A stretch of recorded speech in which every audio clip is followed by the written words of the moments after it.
Hello അസ്സാം വലൈക്കും.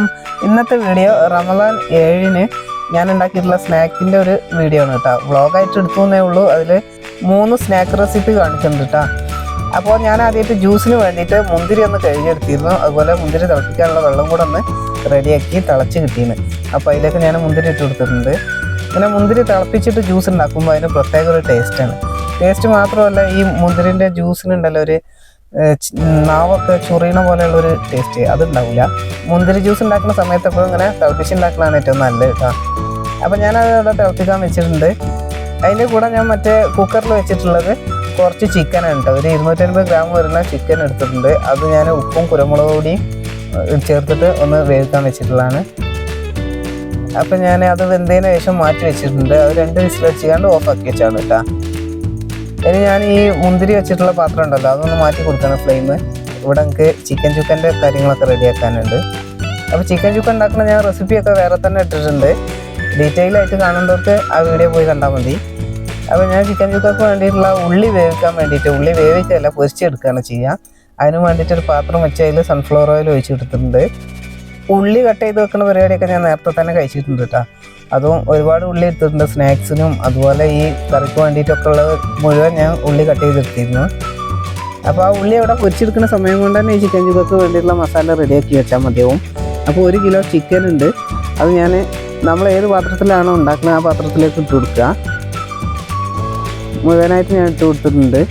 വലിയ കഷ്ണങ്ങളാക്കിയിട്ടാണ് ഞാൻ ഇട്ട് കൊടുത്തത്. ചെറിയ കഷ്ണങ്ങളെക്കാളും വലുതാണ് എപ്പോഴും നല്ലത്. നമ്മൾ ഈ ചിക്കൻ ചുക്ക വേവിക്കുന്നത് ലോ ഫ്ലെയിമിലിട്ട് ഇങ്ങനെ വേവിക്കലാണ്. അപ്പോൾ ഉടഞ്ഞു പോകാതിരിക്കാൻ എപ്പോഴും വലിയ കഷ്ണങ്ങളാണ് കേട്ടോ. അപ്പോൾ എണ്ണ ചൂടായ സമയത്ത് ഞാൻ അതിലേക്ക് കുറച്ച് ഉള്ളി ഇട്ട് കൊടുത്ത് ഒന്ന് ഫ്രൈ ആക്കി എടുക്കുന്നുണ്ട്.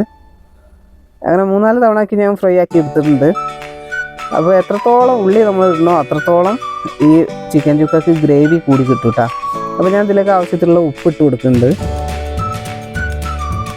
പിന്നെ ഞാൻ 2 table spoon ginger garlic paste ഒന്ന് ഇട്ട് കൊടുക്കുന്നത്. ഇതൊക്കെ ചതക്കിയിട്ട് കൊടുക്കുന്നതാണ് ഏറ്റവും നല്ലത്.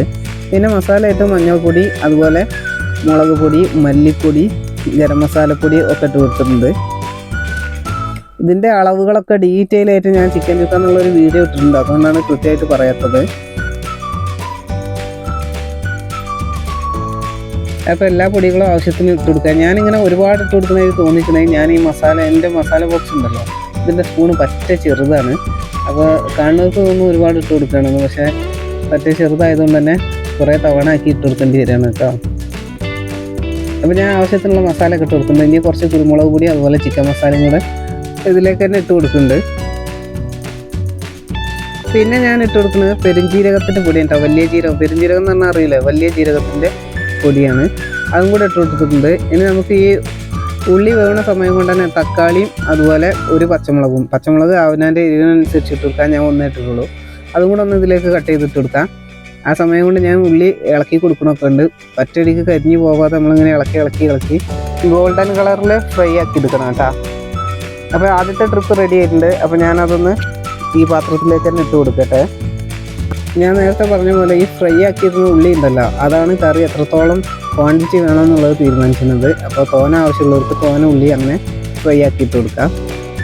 അപ്പോൾ ഞാനൊരു 2-3 ട്രിപ്പാക്കി ഇട്ട് കൊടുത്തിട്ടുണ്ട്. കൂടെ തന്നെ ഞാൻ കുറച്ച് കറിവേപ്പിലയും അതുപോലെ ചപ്പ് കട്ട് ചെയ്തൊക്കെ ഇട്ട് കൊടുത്തിട്ടുണ്ട്. ഇനി നമുക്കിതെല്ലാം കൂടെ ഒന്ന് മിക്സ് ആക്കി വെക്കണം. ഇനി ബാക്കിയുള്ള ഉള്ളി എല്ലാം കൂടെ ഒന്ന് ഫ്രൈ ചെയ്തിട്ട് മേലെ ഇട്ടതിന് ശേഷം ഒന്നും കൂടെ മിക്സ് ആക്കി കൊടുത്താൽ മതി. ഈ മസാലയൊക്കെ ഒന്ന് അതിൽ പിടിച്ചാൻ വേണ്ടിയിട്ട് ഞാൻ മിക്സ് ആക്കി കൊടുത്തിട്ടുണ്ട്. ഞാൻ സാധാരണ ചിക്കൻ ചുക്ക ഉണ്ടാക്കുന്ന സമയത്ത് എല്ലാ ഉള്ളിയും മസാല എല്ലാ കാര്യങ്ങളും റെഡിയാക്കി ഒന്ന് കുഴച്ചിട്ട് ഫ്രിഡ്ജിൽ ഓവർനൈറ്റ് വെക്കും കേട്ടോ. രാത്രി അങ്ങനത്തെ പണിയൊക്കെ ചെയ്ത് വെച്ചിട്ടുണ്ടെങ്കിൽ രാവിലേക്ക് നന്നായിട്ട് മസാല പിടിച്ചിട്ടുണ്ടാവും.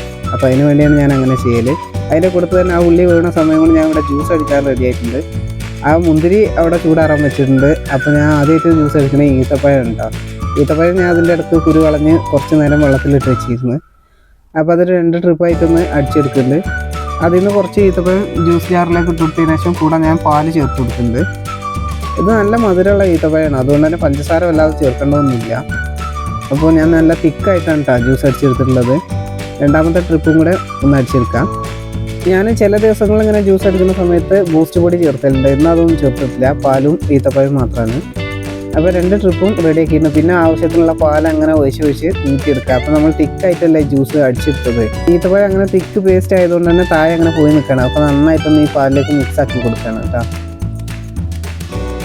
അപ്പോൾ ജ്യൂസ് ഇവിടെ റെഡി ആയിട്ടുണ്ട്. ഇനി അത് ഫ്രിഡ്ജിലേക്ക് മാറ്റാം. ആ സമയം കൊണ്ട് ഞാൻ നേരത്തെ ചിക്കൻ വേവിക്കാൻ വെച്ചല്ലോ, അത് വന്ന് കിട്ടിയിരുന്നു. അപ്പോൾ അതിലെ ചിക്കനൊക്കെ ഞാൻ ഒരു പ്ലേറ്റിലേക്ക് മാറ്റി വെച്ചതിന് ശേഷം ഇതിലുള്ള വെള്ളമാണ് കേട്ടോ ഞാൻ ചിക്കൻ ചുക്കക്ക് കറിക്ക് വേണ്ടിയിട്ട് യൂസ് ചെയ്യുന്നത്. ചിക്കൻ ചുക്കയിൽ ഒരുപാട് വെള്ളമൊന്നും ഒഴിക്കില്ല. എല്ലാവരും പറയും ആ ഇറച്ചിയിൽ നിന്ന് ഇറങ്ങി വരുന്ന വെള്ളം തന്നെ ഉണ്ടാവുന്നു, കഴുകിയ വെള്ളം ഉണ്ടാവുമല്ലോ, അത് തന്നെ അങ്ങനെ വന്നോളൂ എന്ന് പറയും. പക്ഷേ അത്ര ഗ്രേവി ഇല്ലാതെ എനിക്ക് പറ്റില്ല. നോമ്പ് തുറക്ക് നമ്മൾ പത്തിരിക്കുള്ള കറിയാണ്. അപ്പോൾ അതുകൊണ്ട് തന്നെ ഈ ചിക്കൻ വെന്ത സ്റ്റോക്ക് ഞാൻ അതിൽ ഒഴിച്ചു കൊടുത്തിട്ടുണ്ട്. ഇനി അത് ഒന്നായിട്ട് ഒന്നും കൂടി ഇളക്കി എടുത്തതിന് ശേഷം വേവിക്കാൻ വെക്കുകയാണ് കേട്ടോ. അപ്പോൾ ഒന്ന് മൂടി കൊടുത്ത് ഫ്ലെയിമിൽ കയറ്റി വെക്കാം. ചിക്കൻ ചുക്ക എപ്പോഴും വേവിച്ചെടുക്കൽ ലോ ഫ്ലെയിമിലാണ് കേട്ടോ. വലിയ ഫ്ലെയിമായ അടി കത്തിക്കഴിഞ്ഞു, അതുകൊണ്ട് ലോ ഫ്ലെയിം ആക്കി കൊടുക്കുക. ആ സമയം കൊണ്ട് ഞാനിവിടെ കുറച്ച് വെള്ളം വെച്ചിട്ട് പഴം ഒന്ന് വേവിച്ചെടുക്കുന്നുണ്ട് കേട്ടോ. അത് ഉന്നക്കായ ഉണ്ടാക്കാൻ വേണ്ടിയിട്ടാണ്. ഞാൻ ഒരുപാട് തവണ ഒന്നും ഉന്നക്കായ ഉണ്ടാക്കിയിട്ടില്ല. ഇത് രണ്ടാമത്തെ തവണയാണ് ഞാൻ ട്രൈ ചെയ്ത് നോക്കുന്നത്. ആദ്യം ഉണ്ടാക്കിയിരുന്ന സമയത്ത് കുറച്ച് പഴുപ്പ് കൂടിയ പഴം ആയതുകൊണ്ട് തന്നെ ഇതിലേക്കൊന്ന് അതിൻ്റെ മാവുണ്ടല്ലോ, മാവാക്കി റെഡിയാക്കി വരുന്ന സമയത്ത് അത് ഉടഞ്ഞു പോയി, അതൊക്കെ കുറേ ബുദ്ധിമുട്ടായി. അപ്പം ഞാനത് വലിയ വേവാത്തത് ഇട്ടത് വരുന്നത് കേട്ടോ. അങ്ങനെ അതവിടെ കുഴിഞ്ഞാൽ വെച്ച സമയം കൊണ്ട് തന്നെ നമ്മളെ ജ്യൂസിനുള്ള മുന്തിരി ചൂടൊക്കെ അറിയിട്ടുണ്ട്. അപ്പം ഞാൻ ജ്യൂസിൻ്റെ മിക്സിൻ്റെ ജ്യൂസ് ജാറിൽ ഇട്ടതൊന്ന് അരിച്ചെടുക്കുന്നുണ്ട് കേട്ടോ. ഇങ്ങനെ അരിച്ചെടുത്താലുള്ള ഗുണം പിന്നെ ആ മുന്തിരിനെ മാത്രം കൊണ്ടുപോയി അരച്ചാൽ പോരെ, ജ്യൂസാക്കിയാൽ മതിയല്ലോ. അതുപോലെ ഇങ്ങനെ തട്ടിയപ്പോൾ അതിൻ്റെ മേലായിട്ട് കുരുകളൊക്കെ നിന്നുകൊണ്ട് തന്നെ അത് പൊറുക്കിയെടുക്കാനും കഴിയുന്നുണ്ട്. അപ്പോൾ ആ വെള്ളം നമ്മൾ ഒഴിവാക്കേണ്ട കാര്യമില്ല, അത് ഞാൻ ജ്യൂസ് തന്നെയാണ് കേട്ടോ ഒഴിച്ചിട്ടുള്ളത്. പിന്നെ ഇതുപോലെ 2 ട്രിപ്പാക്കിയിട്ട് ഈ മുന്തിരി ജ്യൂസാക്കി എടുക്കുന്നുണ്ട്. ഇത് മിക്സിൻ്റെ ജ്യൂസിനായിട്ടുള്ള ജാറാണ് കേട്ടോ. ഞാൻ സാധാരണ ഇത് എടുക്കലില്ല. ഇത് മുന്തിരി പൈനാപ്പിൾ പോലത്തെ സാധനങ്ങളൊക്കെ അടിച്ചുമ്പോൾ എടുക്കലുള്ളൂ. ഇതിൻ്റെ ഉള്ളിൽ തന്നെ സ്റ്റെയിനർ വരുന്നതാണ്, അപ്പോൾ നമുക്ക് അരിച്ചെടുക്കേണ്ട ആവശ്യമില്ല. അപ്പോൾ ജ്യൂസൊക്കെ റെഡി ആയപ്പോൾ ഞാൻ പഞ്ചസാര ഇട്ട് കൊടുക്കുന്നുണ്ട്. ഇനി പഞ്ചസാര നന്നായിട്ടൊന്ന് ഇളക്കിയെടുത്തതിന് ശേഷം ഈ ജ്യൂസ് നമുക്ക് ഫ്രിഡ്ജിലേക്ക് മാറ്റി കൊടുക്കണം. ഈ മുന്തിരി ജ്യൂസിന് തണുപ്പില്ലാത്തതുകൊണ്ട് തന്നെ ഞാൻ ഒരു ഐസ് ഇട്ട് കൊടുക്കുന്നുണ്ട്. നേരത്തെ ഈത്തപ്പഴ ജ്യൂസ് ഉണ്ടാക്കിയ സമയത്ത് പാല് തണുത്തതാണ്, അതുകൊണ്ട് അതിൽ ഐസിൻ്റെ ഒന്നും ആവശ്യം വന്നിട്ടില്ല കേട്ടോ. അപ്പോൾ അതും ഞാൻ ഫ്രിഡ്ജിലേക്ക് മാറ്റി കൊടുത്തിട്ടുണ്ട്. ഈ സമയത്ത് ചിക്കൻ ചുക്ക ഒന്ന് തുറന്ന് നോക്കിയിട്ടുണ്ട്. വെള്ളം ഒന്നും ഇറങ്ങി വരാനും മാത്രം ആയിട്ടില്ല, ഞാൻ ഒഴിച്ചിട്ടുള്ള വെള്ളം തന്നെ ഉള്ളൂ. അപ്പോൾ ഒന്ന് നന്നായിട്ട് ഇളക്കി കൊടുത്തതിന് ശേഷം പിന്നെ അതൊന്നും കൂടെ മൂടി വെച്ച് വേവിക്കുകയാണ്. ഈ സമയം കൊണ്ട് ഞാൻ പൊരിച്ച പത്തിരി ഉണ്ടാക്കാനുള്ള വെള്ളം വെച്ചിട്ടുണ്ട്. പൊരിച്ച പത്തിരിൻ്റെ റെസിപ്പി ഞാൻ നേരത്തെ കാണിച്ചിട്ടുള്ളതാണ്, അതുകൊണ്ട് വീഡിയോ വലിയ ലെങ്ത് ആക്കണ്ടെന്ന് കരുതി അതിൻ്റെ റെസിപ്പി വിശദമായിട്ട് കാണിച്ചിരുന്നില്ല. ഈ സമയത്ത് തന്നെ ഞാൻ വെച്ചിട്ടുള്ള നേന്ത്രപ്പഴമൊക്കെ ആവശ്യത്തിന് വന്നിട്ടുണ്ട് കേട്ടോ. അപ്പോൾ അതൊന്നും ഞാൻ എടുത്ത് മാറ്റുകയാണ്. ഇനി അത് ചൂട് പോകുന്നതിന് മുന്നേ തന്നെ നമുക്ക് തൊലിച്ച് ഉടച്ചെടുക്കാനുള്ളതാണ്. അപ്പോൾ ഈ വെള്ളം തിളച്ചതല്ലേ, പിന്നെ അതിലേക്ക് പൊടി ഇട്ട് കൊടുക്കാമെന്ന് വിചാരിച്ചിട്ട് വന്നതാണ്. അപ്പോൾ ആവശ്യത്തിനുള്ള ഉപ്പിട്ട് കൊടുത്ത് അതുപോലെ പൊടി ഇട്ട് കൊടുക്കുക. ഇത് പത്തൽ പൗഡർ എന്ന് പറഞ്ഞിട്ടുള്ള പത്തൽ പൊടി ഉണ്ടല്ലോ, മലബാർ പത്തൽ പൗഡർ പറഞ്ഞൊരു പൊടിയാണ്. പത്തൽ പൗഡറിൻ്റെ ഒന്നും ആവശ്യമില്ല, ഞാൻ അരിപ്പൊടി കൊണ്ട് തന്നെയാണ് സാധാരണ പൊരിച്ച പത്തിരി ഉണ്ടാക്കൽ. അപ്പോൾ അരിപ്പൊടി ഇട്ട് കൊടുത്തതിന് ശേഷം വെള്ളമൊക്കെ ആവശ്യത്തിന് എല്ലാ ഭാഗത്തും ആക്കി നന്നായിട്ടൊന്ന് ഇളക്കി കൊടുത്താൽ മാത്രം മതി.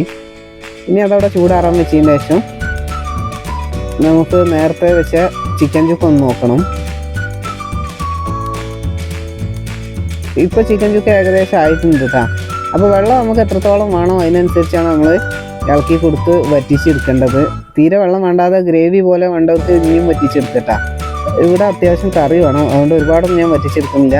ഈ സമയത്ത് തന്നെ ഞാൻ ഫ്ലെയിം ഓഫാക്കി കൊടുത്തിട്ടുണ്ട്. ഇനി അവിടുന്ന് പാത്രം മാറ്റി വെച്ചെടുത്തതിന് ശേഷം നമുക്ക് ഈ ഉന്നക്കായ ഉണ്ടല്ലോ, ഉന്നക്കായ്ക്ക് വേണ്ടിയിട്ടുള്ള ഫില്ലിങ് റെഡിയാക്കുക. അതിന് വേണ്ടിയിട്ട് 1 ടീസ്പൂൺ നെയ്യ് ഇട്ട് കൊടുത്തിട്ടുണ്ട്. ഇനി നമുക്ക് അതിലേക്ക് കുറച്ച് അണ്ടിപ്പരിപ്പ് ചോപ്പ് ചെയ്തിട്ട് ഇട്ട് കൊടുക്കുക. വലിയതാക്കി ഇട്ട് കൊടുക്കരുത്, അപ്പോൾ നമുക്ക് ഉന്നക്കായൻ്റെ ഷേപ്പ് ആക്കുന്ന സമയത്ത് ബുദ്ധിമുട്ടാവും. അപ്പോൾ ഇതുപോലെ ചോപ്പ് ചെയ്തതിന് ശേഷം ഇട്ട് കൊടുക്കുക. അപ്പോൾ അണ്ടിപ്പരിപ്പ് ഒന്ന് ചെറുതായിട്ട് റോസ്റ്റ് ആയി വന്നാൽ നമുക്ക് ഈ ഉണക്കമുന്തിരിയും കൂടി ഒന്ന് ഇട്ട് കൊടുക്കാം. ഇനി അത് രണ്ടും ചെറുതായിട്ടൊന്ന് റോസ്റ്റാക്കി കൊടുക്കുക. അതിൻ്റെ ശേഷം നമ്മൾ ചെറിയ തേങ്ങ ഉണ്ടല്ലോ അത് കുറച്ചിട്ട് കൊടുക്കുക. തേങ്ങൻ്റെയും അണ്ടിപ്പരിപ്പിൻ്റെ ഒക്കെ അളവ് നമ്മൾ എടുക്കുന്ന പഴത്തിനനുസരിച്ച് ഇരിക്കൂട്ടാ. ഞാൻ ചെറിയ ചെറിയ പഴങ്ങൾ കുറച്ച് എണ്ണം കൂടുതൽ എടുത്തിരുന്നേ ഉള്ളൂ. അപ്പോൾ തേങ്ങ ഇട്ട് കൊടുത്തതിന് ശേഷം ഒന്ന് ചെറുതായിട്ടൊന്ന് റോസ്റ്റ് ആക്കാണ്ട് ഒരുപാട് വറുത്തെടുക്കൊന്നും വേണ്ട. അതിക്ക് ആവശ്യത്തിനുള്ള 1 ടീസ്പൂൺ ഏലക്കായ പൊടിയും അതുപോലെ 1.5 ടേബിൾ സ്പൂൺ പഞ്ചസാരയും ചേർത്തിട്ടുണ്ട്. ഇനി ചെറുതായിട്ടൊന്ന് റോസ്റ്റ് ആക്കി എടുക്കണം. ഒരുപാട് കരിഞ്ഞു പോണ പോലെ ഒന്നും ചെയ്യരുത്, ഇത്ര മതിയാവും. അപ്പോൾ അതവിടെ മാറ്റി വെച്ചതിന് ശേഷം ഞാൻ പഴമൊക്കെ തൊലിച്ചെടുക്കുന്നുണ്ട്. മുഴുവൻ തൊലിച്ചെടുത്തതിന് ശേഷം ഇതുപോലെ ഒരു പൊട്ടാറ്റോ ഒക്കെ ഉടച്ചെടുക്കുന്ന സ്മാഷറില്ലേ, അതെടുത്താണ് ഞാൻ ഉടച്ചു കൊടുക്കുന്നത്. ഇത് ചൂടുണ്ട്, ഇളം ചൂടോടെ തന്നെ ചെയ്യണം. ഒരുപാട് ചൂടാറി പോയാൽ ഇതുപോലെ ഉടക്കാൻ നമുക്ക് കഴിയില്ല. അപ്പോൾ അതുകൊണ്ടൊന്ന് ഉടച്ചെടുത്തതിന് ശേഷം നമുക്ക് മാവ് പോലെ ഉരുട്ടിയെടുക്കണം. നന്നായി എല്ലാ ഭാഗവും ഉടഞ്ഞ് കിട്ടിയെന്ന് ഉറപ്പ് വരുത്തി ഇതുപോലെ ഒന്ന് ഉരുട്ടിയെടുക്കുക. അതിൻ്റെ ശേഷം ഇന്ന് ഓരോരോ നമ്മൾ പത്തിരിയും ചപ്പാത്തിയൊക്കെ ഉണ്ടാക്കുന്ന പോലെ ചെറിയ ബോൾസ് ആക്കി എടുത്തിട്ട് കയ്യിൽ ഇതുപോലെ എണ്ണ തടവിൻ്റെ ശേഷം ഒന്ന് പരത്തിയെടുക്കുക കേട്ടോ. എന്നിട്ട് അതിൻ്റെ ഉള്ളിൽ ഫില്ലിങ് വെച്ച് കൊടുക്കുക. ഞാൻ കുറേ ഫില്ലിങ് നല്ല നിറച്ച് കൊടുത്തിട്ടുണ്ട്. നിങ്ങൾ അങ്ങനെ ഷേപ്പാക്കി എടുക്കാൻ ബുദ്ധിമുട്ടുള്ളവർക്ക് ലേശം ഇട്ട് കൊടുത്താൽ മതി, എന്നാൽ പിന്നെ എളുപ്പം ഷേപ്പാക്കാൻ കഴിയും. ഞാനത് കുറച്ച് ഓവറായിട്ട് ഇട്ട് കൊടുത്തിട്ടുണ്ട്, എന്നാലും ഞാൻ മെനക്കെട്ട് എടുത്ത് ഷേപ്പാക്കിയിട്ടുണ്ട് കേട്ടോ. അപ്പോൾ ഇതുപോലെ വലത് കൈയിലേക്ക് മാറ്റിയതിന് ശേഷം കയ്യിലിട്ട് ഇങ്ങനെ ഉറ്റി കൊടുത്താൽ മതി, എന്നാൽ തന്നെ ആ ഷേപ്പായി വരും. അപ്പോൾ എൻ്റെ ഞാൻ ആദ്യം ഉണ്ടാക്കിയ സമയത്ത് ഈ റെസിപ്പി ഫ്ലോപ്പ് ആയതായിരുന്നു. അതിൻ്റെ കാരണം പഴുപ്പ് കൂടിപ്പോയ പഴമാണെന്നുള്ളതാണ്. ഒരു മീഡിയം പഴുപ്പായിട്ടുണ്ടെങ്കിൽ പാകത്തിനായിട്ട് കിട്ടും. അപ്പോൾ ഞാൻ എല്ലാം ഇതുപോലെ ചെയ്തിട്ടുണ്ട്. ഇനിയിത് ഫ്രൈ ആക്കി എടുക്കുന്ന പരിപാടി മാത്രമേ ഉള്ളൂ. അപ്പോൾ എണ്ണ ചൂടായതിനു ശേഷം നമുക്ക് കുറച്ചായിട്ട് ഇട്ടെടുത്ത് നല്ലപോലെ ഒന്ന് ഫ്രൈ ചെയ്തെടുക്കുക. ഒരുപാട് സമയത്ത് കുക്കിംഗ് ടൈം ഒന്നും ഇല്ല കേട്ടോ. അത് വെന്തിട്ടുള്ള പഴമല്ലേ, പുഴുങ്ങിയെടുത്ത പഴം ആയതുകൊണ്ട് തന്നെ പെട്ടെന്ന് വെന്തിട്ടും. നമ്മളിത് ഇട്ടാണ്ട് വേറെ പരിപാടിക്കൊന്നും പോകരുത്, കരിയാൻ പോകും. അപ്പോൾ വേഗം എടുത്തിടണം. അപ്പോൾ ആദ്യത്തെ ട്രിപ്പ് ഇവിടെ റെഡി ആയിട്ടുണ്ട്. ഞാൻ ആ പാത്രത്തിൽ തന്നെ ഇട്ട് കൊടുക്കുകയാണ്. അതിൻ്റെ ബാക്കിയുള്ളതും കൂടെ ഒന്ന് ഇട്ട് കൊടുത്തതിന് ശേഷം നമുക്ക് പൊരിച്ചെടുക്കാം. അപ്പോൾ മുഴുവൻ ഉന്നക്കായ ഇവിടെ റെഡി ആയിട്ടുണ്ട് കേട്ടോ. ഇനി അത് നമുക്ക് മാറ്റി വെച്ചതിന് ശേഷം പൊരിച്ച പത്തിരി ഒന്ന് പൊരിച്ചെടുക്കാം. ഞാൻ ഇതൊക്കെ അതിൻ്റെ ഇടയിൽ കൂടെ ചെയ്യുന്നുണ്ട്. അതിൻ്റെ റെസിപ്പി വിശദമായിട്ട് കാണിച്ചാൽ ഞാൻ വീഡിയോ ഇട്ട കാര്യങ്ങളൊന്നും കൂടുതലായിട്ട് കാണിക്കുന്നില്ല. അപ്പോൾ അതും ഫ്രൈ ആക്കി എടുക്കുന്നുണ്ട്. അപ്പോൾ ആദ്യത്തെ ട്രിപ്പ് റെഡി ആയിട്ടുണ്ട്. അതൊന്ന് പാത്രത്തിലേക്ക് മാറ്റി കൊടുക്കുക. ഇനി അതുപോലെ തന്നെ ബാക്കിയുള്ള പൊരിച്ച പത്തിരികളും കൂടി ഞാൻ ഒന്ന് ഫ്രൈ ആക്കി എടുക്കട്ടെ കേട്ടോ. അപ്പോൾ പൊരിച്ച പത്തിരിയും ഇവിടെ റെഡി ആയി കഴിഞ്ഞ് ഇനി അടുത്ത സ്നാക്കായിട്ട് ഞാൻ ഉണ്ടാക്കാൻ പോണത് പോക്കറ്റ് ഷവർമയാണ് കേട്ടോ. പോക്കറ്റ് ഷവർമ, അതും അല്ലെങ്കിൽ ബ്രെഡ് പോക്കറ്റ് എന്നൊക്കെ പറയണ ആ സംഭവമില്ല, അതാണ്. അതിന് വേണ്ടിയിട്ട് ഞാൻ ആദ്യം 3 കോഴിമുട്ട ഒരു പാത്രത്തിലേക്കൊന്ന് ഉടച്ചിട്ട് കൊടുത്തതിന് ശേഷം നന്നായിട്ട് ബീറ്റ് ചെയ്തെടുക്കുന്നുണ്ട്. ഉപ്പോ കുരുമുളക് പൊടി അങ്ങനത്തെ ഒന്നും ഇട്ട് കൊടുക്കില്ല, വെറുതെ മുട്ടനൊന്നും ഉടച്ചെടുക്കണേ ഉള്ളൂ കേട്ടോ. അതിൻ്റെ ശേഷം ബ്രെഡ് ഇതുപോലെ 2 എണ്ണം അട്ടിക്ക് വെച്ചിട്ട് അതിൻ്റെ എല്ലാ അരികും ഇതുപോലെ വെട്ടിയെടുക്കുക. ഇതിന് ബ്രെഡ് ക്രംസിൻ്റെ ആവശ്യമുണ്ട് കേട്ടോ. അപ്പോൾ റസ്ക് പൊടി ഇല്ലാത്തവർ ഈ നമ്മൾ ഈ വെട്ടിയിട്ടുന്ന കഷ്ണങ്ങളുണ്ടല്ലോ അതെടുത്തിട്ട് പൊടിയാക്കി കൊണ്ടുവന്നാലും മതി. അത് ചെയ്യുന്ന പരിപാടി എങ്ങനെയാണെന്ന് വെച്ചാൽ ഈ ബ്രെഡിനെ ഇതുപോലെ എടുത്തിട്ട് 4 ഭാഗം ഇങ്ങനെ നമ്മൾ കലക്കി വെച്ചിട്ടുള്ള മുട്ടയിൽ മുക്കി കൊടുക്കുക. എന്നിട്ട് 2 സൈഡും ഒന്ന് ഡിപ്പ് ചെയ്യുക. വേഗം തന്നെ എടുക്കണം, ആ മുട്ട മുഴുവൻ അതിൽ അബ്സോർബ് ആയാലും സമയം കൊടുക്കരുത്. എന്നിട്ട് അതെടുത്തിട്ട് റസ്ക് പൊടിയിൽ അല്ലെങ്കിൽ ബ്രെഡ് ക്രംസിൽ ഒന്ന് ഇട്ട് അങ്ങോട്ടും ഇങ്ങോട്ടുമൊക്കെ തിരിച്ച് എല്ലാ ഭാഗത്തും ഒരുപോലെ ആക്കി കൊടുക്കുക. 4 ഭാഗത്തും ഇതുപോലെ ഇങ്ങനെ ഒന്ന് തട്ടി കൊടുത്താൽ കിട്ടൂട്ടാ. എന്നിട്ട് ഈ ബ്രെഡ് ചൂടായ എണ്ണയിലിട്ടൊന്ന് വറുത്ത് പോരുക. ഇതിൽ ശ്രദ്ധിക്കാനുള്ള കാര്യം, കുക്കിംഗ് ടൈം തീരെ ഇല്ല, പെട്ടെന്ന് തന്നെ കരിഞ്ഞു പോകും. വേഗം മറിച്ചും തിരിച്ചു വിട്ടിട്ട് ഒന്ന് ഫ്രൈ ആക്കി എടുത്താൽ മതി. ഇതിനൊക്കെ ഒരുപാട് സമയത്തിൻ്റെ ആവശ്യമില്ല കേട്ടോ. അതുപോലെ വെജിറ്റബിൾസ് കട്ട് ചെയ്തെടുക്കാനുള്ളതാണ് അതിൽ കൂടുതൽ സമയമായിട്ട് വരുന്നത്. അപ്പോൾ ഞാൻ കക്കരിക്കയും ക്യാബേജും ക്യാരറ്റും അതുപോലെ ചപ്പ്, വല്യുള്ളി ഇതൊക്കെയാണ് എടുത്തിട്ടുള്ളത്. അതെല്ലാം നന്നായിട്ട് ഗ്രേറ്റ് ചെയ്തെടുത്തിട്ടുണ്ട് കേട്ടോ. എത്രത്തോളം ചെറുതാക്കി എടുക്കാൻ പറ്റുമോ അത്രയും ചെറുതാക്കി എടുക്കുക. ഇനി അതിലേക്ക് നേരത്തെ വേവിച്ച് വെച്ചിട്ടുള്ള ചിക്കൻ ഉണ്ടല്ലോ അതും അതുപോലെ ചോപ്പറിലിട്ടൊന്ന് വലിച്ചെടുത്തതിന് ശേഷം ഇട്ട് കൊടുത്തിട്ടുണ്ട്. അപ്പോൾ അത് നന്നായിട്ട് ചെറിയ കഷ്ണങ്ങളായിട്ടുണ്ട് കേട്ടോ. ഇനി അതിലേക്ക് ആവശ്യത്തിന് കുറച്ച് കുരുമുളക് പൊടി അതുപോലെ ലേശം ഉപ്പിട്ട് കൊടുക്കുക. ചിക്കനിലൊക്കെ ഉപ്പുള്ളതാണ്, അതൊക്കെ നോക്കിയിട്ട് ഇട്ട് കൊടുത്താൽ മതി. ഒരു 1/4 ടീസ്പൂൺ ഗരം മസാലയും കൂടെ ഇട്ടിട്ടുണ്ട്. ഈ ബ്രെഡ് പോക്കറ്റ് ഉണ്ടാക്കുന്ന സമയത്ത് ഇതുപോലെ നിർബന്ധമായിട്ട് ഇട്ട് കൊടുക്കേണ്ട കാര്യമാണ് കേട്ടോ ഈ മയോണൈസ് ഇല്ലെങ്കിൽ ആ സംഭവം ടേസ്റ്റേ ഉണ്ടാവില്ല. അപ്പോൾ മയോണൈസ് ആവശ്യത്തിന് ഇട്ട് കൊടുത്തൊന്ന് മിക്സ് ആക്കി എടുക്കുക. ഞാൻ ആ ഉണ്ടാക്കിയിട്ടുള്ള മയോണൈസ് മൊത്തം ഇട്ട് കൊടുത്തിട്ടുണ്ട് കേട്ടോ. ഒരുപാട് ക്വാണ്ടിറ്റിയിൽ ഉണ്ടാക്കുന്നുണ്ട്, അതുകൊണ്ടാണ് അങ്ങനെ ഇട്ട് കൊടുത്തിട്ടുള്ളത്. നിങ്ങൾ എത്രത്തോളം വേണോ അതിനനുസരിച്ച് ചേർത്ത് കൊടുത്താൽ മതി. അപ്പോൾ നമ്മൾ ഫ്രൈ ആക്കി വെച്ചിട്ടുള്ള ബ്രെഡൊക്കെ ഉണ്ടല്ലോ ഇതുപോലെ വെച്ചിട്ട് ഞാനിങ്ങനെ ത്രികോണ ഷേപ്പിലാണ് കട്ട് ചെയ്യണത്. ചിലരത് അതിൻ്റെ നേർ പകുതിയാക്കി വെട്ടിയെടുക്കും. അങ്ങനെ എടുക്കണേ അങ്ങനെ എടുക്കും, ഇങ്ങനെയാണ് കുറച്ചും കൂടെ കാണാൻ ഭംഗി, അതുകൊണ്ടാണ് ഇങ്ങനെ വെട്ടിയിട്ടുള്ളത്. ഇനി അതിൻ്റെ ഉൾഭാഗം ഇങ്ങനെ ഒന്ന് വിടർത്തി കൊടുത്തതിന് ശേഷം നമ്മൾ റെഡിയാക്കി വെച്ചിട്ടുള്ള ഈ ഫില്ലിംഗ് ഉണ്ടല്ലോ അത് അതിലിട്ട് കൊടുക്കുക. നന്നായിട്ട് കുത്തി നിറച്ചിട്ട് കൊടുക്കുക. എന്നാലും നമ്മൾ തിന്നുന്ന സമയത്ത് എല്ലാ ഭാഗത്തും കടിച്ചുമ്പോഴും കിട്ടുള്ളൂ കേട്ടോ. അപ്പോൾ അങ്ങനെ ഒന്ന് ഫില്ല് ചെയ്ത് കൊടുത്തതിന് ശേഷം മാറ്റി വെക്കാം. അപ്പോൾ ഒന്ന് റെഡി ആയിട്ടുണ്ട്. ഇനി അതുപോലെ എല്ലാ ബ്രെഡ് പോക്കറ്റും റെഡിയാക്കി എടുക്കട്ടെ. ഞങ്ങളിതിനെ പോക്കറ്റ് ഷവർമ എന്നാണ് കേട്ടോ പറയൽ. കാരണം മയോണൈസൊക്കെ ഇട്ടതുകൊണ്ട് തന്നെ ഷവർമേൻ്റെ ഒരു ടേസ്റ്റാണ് ഇതിനുണ്ടാവുക കൂടുതലായിട്ട്. അപ്പോൾ ഞാൻ ഇനി ആ ഫ്രൈ ചെയ്തിട്ടുള്ള എല്ലാ ബ്രെഡും കട്ട് ചെയ്ത് ഇതുപോലെ ഒന്ന് റെഡിയാക്കി എടുക്കട്ടെ. അപ്പോൾ പോക്കറ്റ് ഷവർമയൊക്കെ മുഴുവൻ ഇവിടെ റെഡിയുണ്ട്. ഇപ്പോൾ ഇന്ന് 3 സ്നാക്കാണ് ഉള്ളത് കേട്ടോ. പോക്കറ്റ് ഷവർമയും അതുപോലെ തന്നെ പൊരിച്ച പത്തിരിയും ഉന്നക്കായാണ്. അപ്പോൾ നോമ്പ് തുറക്ക് വേണ്ടിയിട്ടുള്ള എല്ലാ സംഭവങ്ങളും ഇവിടെ റെഡി ആയിട്ടുണ്ട്. ഇനി എന്തൊക്കെയാണ് ഉണ്ടാക്കിയിട്ടുള്ളതെന്നൊന്ന് കാണിച്ചു തരാം. ഞാൻ അതിൻ്റെ കൂടെ തന്നെ ഫ്രൂട്ട്സ് ആയിട്ട് ഓറഞ്ചും ആപ്പിളും ബത്തക്ക റെഡി ആക്കിയിട്ടുണ്ട്. പിന്നെ അതുപോലെ പത്തിരി, ചിക്കൻ ചുക്ക, 2 തരം ജ്യൂസ്, 3 പൊരിക്കടികളുമാണ്. അപ്പോൾ വീഡിയോ ഇഷ്ടമായെങ്കിൽ ഒരു ലൈക്ക് കൊടുക്കുക. ചാനൽ സബ്സ്ക്രൈബ് ചെയ്തിട്ടില്ലാത്തവരൊന്ന് സബ്സ്ക്രൈബ് ചെയ്തിട്ട് തൊട്ടടുത്തുള്ള ബെല്ലൈക്കണും കൂടെ ഒന്ന് പ്രസ് ചെയ്യുക. അതുപോലെ അഭിപ്രായങ്ങളൊക്കെ കമൻറ്റിലൂടെ അറിയിക്കുക. Thank you for watching.